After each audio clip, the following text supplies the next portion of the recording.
Wow, ang ganda naman sa sasakyan mo. Yes, Rolls Royce. So, bakit pala yan yung napili mo? Alam mo, good question eh. Kasi one thing that I like about this, the reason why I bought this, kasi meron siyang Uy, umbrella!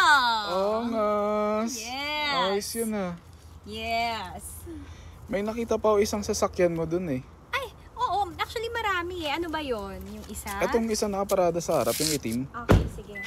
Ito naman ay limousine. Ah, limousine. Yes. Mahal yan ah, ayos yan ah. Oo naman. Oh, may question ka pa ba? Gusto mo makita So, yung loob? Eto, bakit naman ito rin yung isa sa napili mong sasakyan? Kasi, bukod sa push to start, pag tinignan mo sa loob,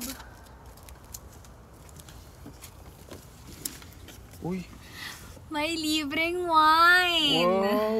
Grabe! At saka parang ang luwag niya sa loob, no? Talaga naman na maluwag to. Kasi, to be honest, eto na, kung nakikita mo may tissue, may movie theater dito. Uy, Pag ba emotional ako, ginagamit ko yung tissue para, alam mo na, sa mga luha. grabe pala yung sasakyan mo, ma'am, no? Oo naman. Ano, okay ka na? Okay na po. Alright!